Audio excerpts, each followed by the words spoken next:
No dia 30 de novembro de 1994, Tupac Shakur levou 5 tiros em uma emboscada em Nova York. E o maior suspeito de orquestrar tudo isso? O seu melhor amigo, o rapper Notorious Big, que dias depois lançou a música Who Shot Ya? Ou Quem Atirou em Você? Zombando de toda a tragédia. Mas e se eu te disser que quem puxou o gatilho foi contratado por apenas $2.500? E pior, que a própria gravadora do Big usou o sangue e a paranoia do Tupac como uma estratégia de marketing suja para vender milhões de discos. Pois é, você vai descobrir hoje o que realmente aconteceu naquela noite sombria no Quad Studios. Como um simples relógio Rolex de $20.000 entregou os mandantes do crime. A covardia de um guarda-costas de mais de 2 metros de altura e como a ganância dos engravatados da indústria musical transformou uma irmandade na guerra mais fatal da história do hip-hop. Se ajeita na cadeira, porque a história de hoje é pesada. Fala, noite da música, tudo bem com você? Eu sou Gui Farias e você está no canal Pensando Nisso. Capítulo 1. O beijo de Judas. Para entender essa traição, você precisa entender o desespero de Tupac no final de 1994. Ele não era o milionário intocável que muita gente imagina. Ele estava quebrado. Tupac respondia a um processo gravíssimo na justiça, onde podia pegar até 25 anos de prisão. Toda a grana que ele fazia ia direto para os bolsos dos advogados. Ele estava tão desesperado que passava as noites pulando de estúdio em estúdio, cobrando qualquer trocado para gravar parcerias. Foi aí que ele conheceu figuras que ele jamais deveria ter se aproximado. Homens como Raitan Jack e Jimmy Hashman. Jimmy era um magnata do crime que tentava limpar seu dinheiro sujo na indústria da música. Ele viu o talento de Tupac e queria agenciá-lo. Tupac, sabendo da fama do cara, recusou o convite. Jimmy odiava ouvir não, e foi aí que o alvo foi pintado nas costas do rapper. No dia da emboscada, Jimmy ligou para Tupac oferecendo $7.000 para gravar um verso para o rapper Little Shan. Mas tinha um detalhe, Jimmy disse que não tinha o dinheiro vivo, só em cheque. Tupac explodiu, xingou Jimmy de todos os nomes possíveis no telefone e disse que se não tivesse dinheiro na mão, não tinha negócio. Jimmy desligou na cara dele e imediatamente acionou seus contatos para ensinar ao Tupac o que significa respeito. As coisas iam ficar muito bizarras a partir daqui.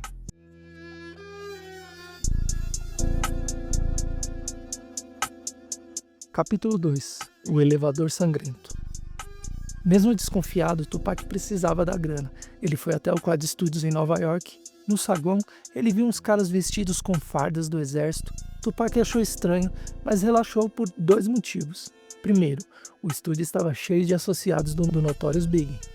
Ele estava na área do seu amigo.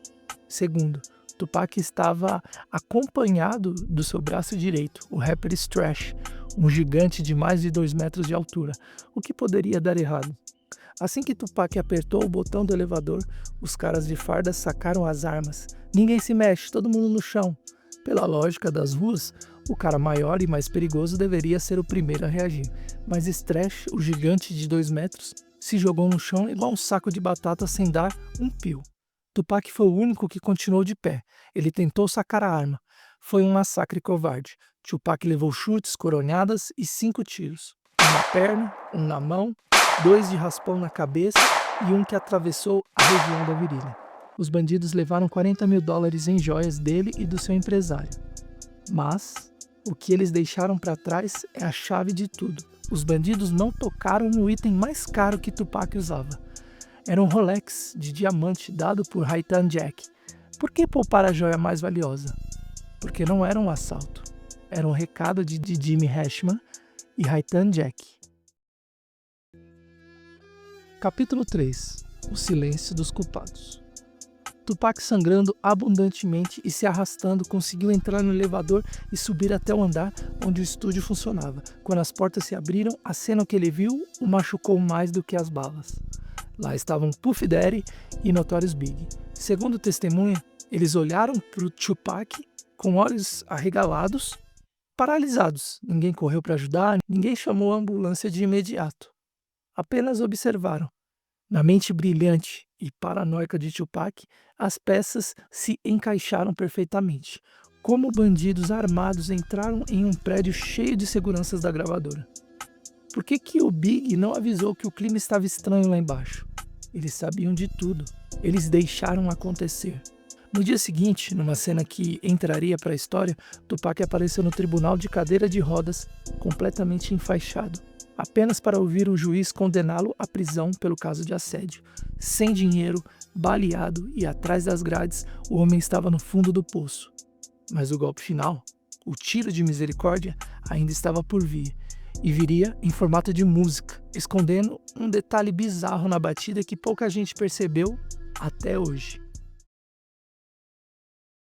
Para você captar cada detalhe oculto, cada grave daquele boom bap clássico dos anos 90 e a respiração na voz do Big, você não pode ouvir essa música de qualquer jeito. É por isso que eu deixei um link aqui, ó, desse fone sensacional no YouTube Shopping. Para você garantir o KZ EDC Pro, ele é um fone in-ear com um custo-benefício simplesmente absurdo. Ele te entrega uma qualidade de monitor de palco com graves profundos perfeitos para mergulhar no hip hop e um isolamento acústico excelente para você focar no seu trabalho ou nos seus estudos. É qualidade de áudio profissional por preço que parece piada. O link seguro tá direto aqui, ó. É só clicar aqui no link e comprar o seu. Agora, coloca o seu fone, porque o que eu vou te revelar sobre os bastidores dessa música vai explodir sua mente.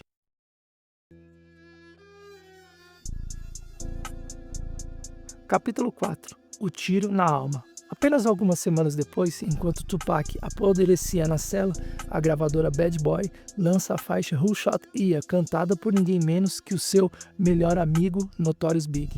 O título por si só já era uma provocação absurda. Quem atirou em você? A música era sombria.